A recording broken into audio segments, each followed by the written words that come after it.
እንግዲህ ቤተሰብዬ አብርሃም ሌላ ፍቅረኛ ይዞ መጥቷል ማለት ነው። እንግዲህ ፍቅረኛውን በአዲሱ አላስተዋወቀንም፣ ገና ወደፊት ሊያስተዋውቀን ነው። ሄርሜላም ሩታም የኔን ህይወት ምስቅልቅል እያረጉ ስለሆኑ ሁለቱም እያበሳጩ ስለሆኑ ሁለቱም ለኔ አይሆኑኝም ብሎ እንግዲህ ተሰነባብቷቸዋል። በጣም ነው ያዘን ነው።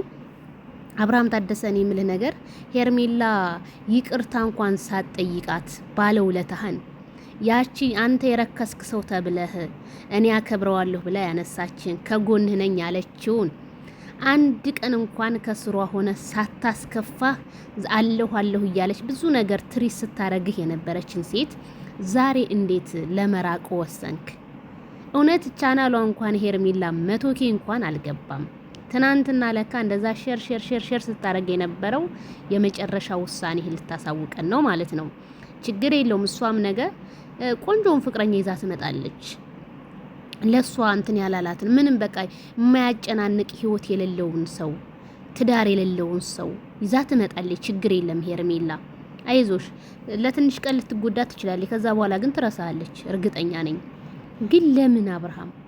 እኔ በዚህ ሁኔታ እንትን አልጠበቅኩም። ምንድነው ማማሲያ ወጥ ማማሲያ ቢቀያይሩት ወጥ አያጣፍጥም ሲባል ሰማለሁ። አንተ ታዲያ ልክ እንደ ማማሲያ እዛም ጥልቅ እያልክ የሴቶችን ወጥ ላሳምር የምትለው ነገር አልገባኝም። እንዴት ሌላ ፍቅረኛ? ሄርሜላ እንደው ምኑ አንሶ ምንስ አድርጋ አይታቸዋል። እጅ በደረት ሆና በስነ ስርዓት ሆና ነው እንግዲህ እያናገረችው ምንም እያረግን እሱ በቃ እስካሁን ውሳኔ ይሄና ይሄ ነው አለ። ግን ይቅርታ አድርግልኝ ከሩታ ቤት ልብስን ስታወጣ ግን አላየሁትኝም። ልብስን አወጣ ወይስ ገና ነው? ሶሪ አባውት። ለማንኛውም ይመችክ። ሰው ምርጫውን አይከለከልም። ሶሪ ቤተሰብዬ። ሄኖክ ድንቁ ብያለሁ። ሄኖክ ድንቁ እንዲህ እንዳንተ ነበረ፣ መጨረሻው ግን አላማረም። ህዝብ በጣም ይወድሃል፣ ግን ነገ ጧት ደግሞ ከባድ ነው። ግን እንዴት አሰብከው ይሄንን? ሄርሜላ ምንም ሳትበድል ቤተሰብ አለው። ነገሩን ፈጣሪ የተሻለ ነገር ሊሰጣት ይሆናል። ምን ይታወቃል? አንተ ከህይወቷ ስትወጣ ማይክል ሌላ ሰው ደግሞ ይሰጣታል። ሩታም እንግዲህ ልጅሽን አሳድጊ፣ ልጅሽን በቃ አይሆንሽም አብርሃም አሳድጊ ልጅሽን። አንቺም ሄርሜላም ዘላይ ስትገይዳ ብለሽ በአዲስ ላይፍ ነይልን። ላይክ፣ ሸር፣ ሰብስክራይብ እናበረታታሻለን።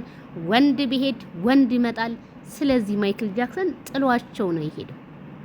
ዛሬም ራሱ በቃ ምንም እንትን አላለው፣ ምንም አልመሰለውም። በቃ ማለት ይሁን። ትዳር እኮ በልመና አይሆንም ቤተሰብዬ። ሄሊ ካልፈለገ ትዳር በልመና አይሆንም። እንደውም ክብሯን እንደውም የሚያስከብራቸው ቦታ ላይ ተገኝተው ራሳቸውን ማክበር ነው ያለባቸው። ግን ካሁን በኋላ እያለቀሳችሁ እንዳትመጡ። እያለቀሳችሁ ውሳኔውን አሳወቀ። ሌላ ምንም ማድረግ አይቻልም። የሄደን ሰው መልካም መንገድ ብሎ መሸኘት እንጂ ምንም ማልቀስ መፍትሄ ሊሆን አይችልም።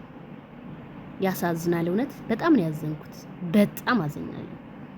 ለሄርሜላ አይገባም። ካልዳኔ ሙት